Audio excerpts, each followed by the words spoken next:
আসসালামু আলাইকুম দর্শক, আশা করি সবাই ভালো আছেন। আপনার দোয়ায় আমিও খুব ভালো আছি। আমি Ayub Khan.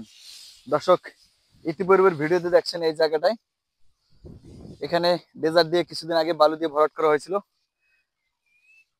Indonesian smart Napier ঘাস চাষ করছি। চাইলে আপনারা এই ধরনের ঘাসগুলো চাষ করতে পারেন বালু মাটিতে, বাগানে, পাহাড় অঞ্চলে এবং ছায়াযুক্ত জায়গায়। বাংলাদেশের সবচেয়ে জনপ্রিয় এবং সর্বোচ্চ প্রোটিনশীল ঘাস। এই ঘাসের মতো অন্য কোনো ঘাসে এত প্রোটিন নাই। 22 থেকে 27% প্রোটিন, এবং এই ঘাসটার এক ঝোপে আপনার 35 থেকে 40 কেজি ঘাস আসবে দর্শক, যেটা অন্য কোনো ঘাসে বাংলাদেশে আসবে না। এবং এই ঘাসটা অন্যান্য ঘাসের তুলনায় এই ঘাসটার শাখা প্রশাখা বেশি বৃদ্ধি পায় এবং ঝোপ আকারে বড় হয়। যেহেতু ঝোপ বড় হয় এবং বালু মাটিতে চাষ করা যায়, দর্শক আপনার চাইলে এই ধরনের ঘাসগুলো আমার কাছ থেকে সংগ্রহ করতে পারেন। ক্যাশ অন ডেলিভারি, সারা Bangladesh courier service charge free. দর্শক, 4 ফিট গ্যাপ দিয়ে ঘাসটা চাষ করছিলাম। বর্তমানে এখানে হাইটা যাওয়ার মতো অপশন নাই, এত পরিমাণ ঘাস হয়েছে। তবে চাইলে আপনারা এই ধরনের ঘাসের কাটিং গুলো ডেলিভারি চার্জ ফ্রি সম্পূর্ণ নিতে পারবেন সারা বাংলাদেশ। দর্শক, এই ঘাসটা কিভাবে চাষ করছি এ টু জেড আজকের আলোচনা থাকবে। আশা করি পুরো ভিডিও জুড়ে থাকবেন। এবং কখন কোন ধরনের সার ব্যবহার করছি, কোন ধরনের স্প্রে ব্যবহার করছি, এই ধরনের আলোচনাগুলোই থাকবে দর্শক। আশা করি পুরো ভিডিও জুড়ে থাকবেন ইনশাল্লাহ।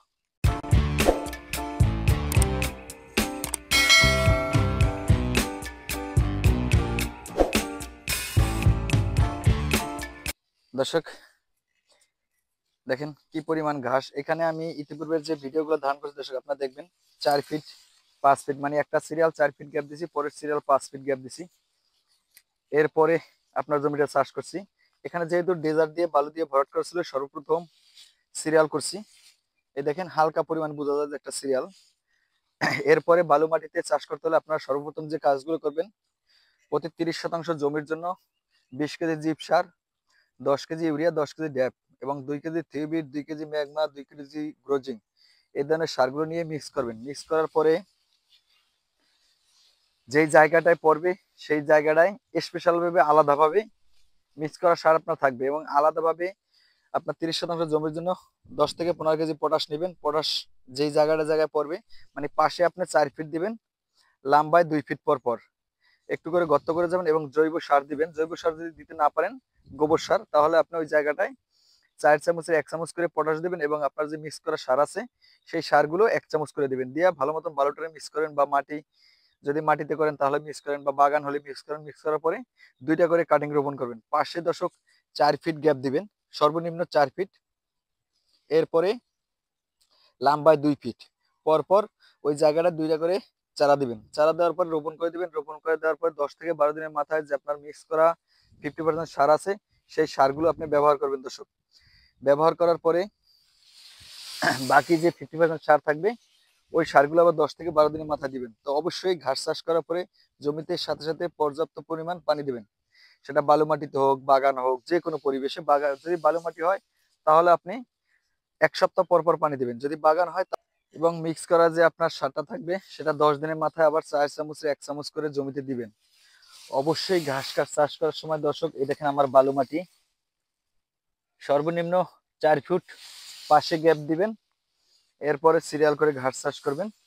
এবং বালু মাটিতে চাষ করলে আপনি পর্যাপ্ত পরিমাণ পানি দিবেন দর্শক, না হলে আপনার ফলন কম আসবে, চারা মিষ্টি খাওয়ার সম্ভাবনা থাকবে। কারণ বালুতে আপনি যতই পানি দিবেন দর্শক, ও আলহামদুলিল্লাহ, ততই আপনার ফলন বৃদ্ধি পাবে।